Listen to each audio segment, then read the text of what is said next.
Well, hello, Dollhouse people. Whitney LaBrie here. And last week, when we finished up the sculpting of the pond, this is what it looked like. As you may remember, it looked like a winter wonderland. So this week, we're going to start painting it and really start bringing this sculpture to life.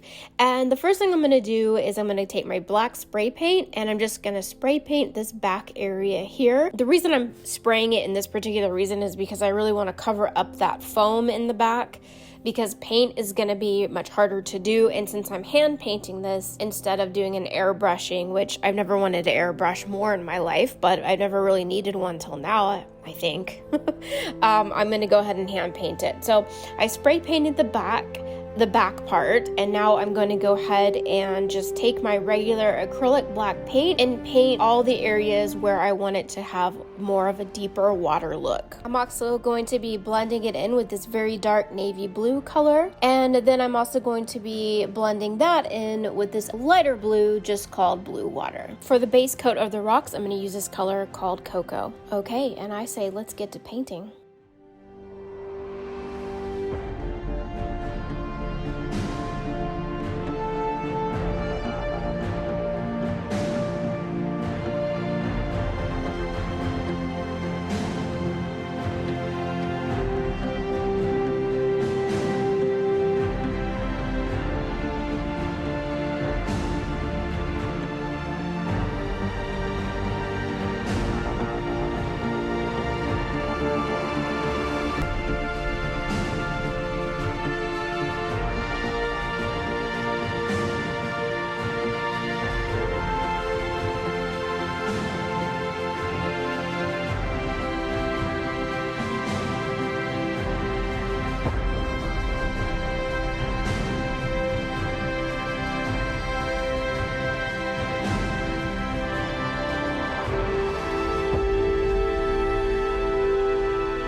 Okay, and now once all the base coating is pretty much done, now we're going to start working on adding some layers of paint to start adding a little bit more realism, especially to those rocks there. So I'm going to take my regular dark brown paint, or it's not even dark brown, it's just regular old brown, and I'm going to do another layer of brown paint on top of that cocoa to kind of start giving, of course, some shadowing and depth to the outer side, the rock area. I'm also going to go ahead and paint on that little fishing aquarium rock that I got at the swap meet and add some brown to that as well and a little more color. I like the gray, which is fantastic. I'm just going to add a little bit more color to that, some brown. Now I'm going to take some light gray and I'm just going to dry brush this light gray over the top of those rocks. And they're pretty much dry, not completely dry, but that's going to be okay. A little blending never hurts.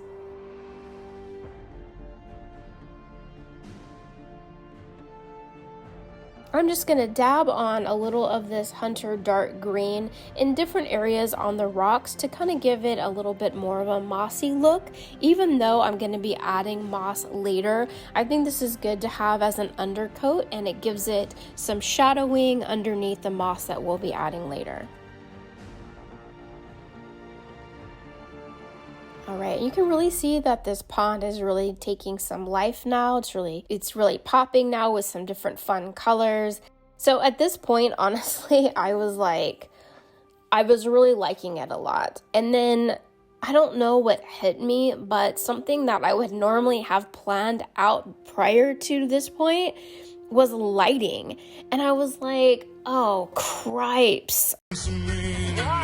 I should have done that before painting. Really, that should have been installed in the last video that I did when we sculpted it. I am now going to kind of Mickey Mouse this a little bit, so to speak. And what I'm going to do is use lighting that I already have, which I prefer to do that. Use what I already have. And in this case, I have these lights. These are actually Christmas Village lights that I found at an estate sale a couple months ago. And so I'm going to take these, make sure that they work, which they do, thank goodness. And And then I'm gonna cut the tops off because I don't want the really tall base. If I had considered doing this beforehand, which I should have, my mistake, I could have really built these into the base without cutting them. In fact, they would have been fine not cut if I had able to think ahead and drill holes through the bottom and then put these through. But anyway, I digress. Here we are, and you can see I made this hole, and that will come up to where the little rocks are from the fish tank, and I'm gonna have a light kind of in the center, and then 2 flanking on either side, and then 1 kind of over on the other side of the conservatory right there. Okay, but since I did this after the build instead of during, because I could have plastered over all of this, the strings, the lighting is showing. This is gonna be an easy fix because I'm gonna easily be able to cover this with moss. So let's go ahead and start doing some landscaping. Now, I bought this moss collection at a hobby store. I loved all of these colors, and they're really much brighter green. I love the combination with a little bit of that burgundy or maroon color. So I'm going to start just placing moss around and seeing where I like it. I'm not going to glue it down quite yet. I just want to get an idea of where I like it. And I really want this to feel magical. You know, I've got the labyrinth garden behind. You know, I don't want it to be boring at all. I want it to kind of be overdone, a lot of overgrowth, just like the garden in the back. So we're going to kind of match that feeling a little bit here. Some people are less is more. To me, I'm a more is more type of person. So I'm definitely going to add a lot of moss and other greenery and all sorts of stuff to this pond. And so I added some to the center. So we've got some, you know, maybe some mold or undergrowth underneath the conservatory kind of peeking out. And I'm probably going to add more of that as we go along.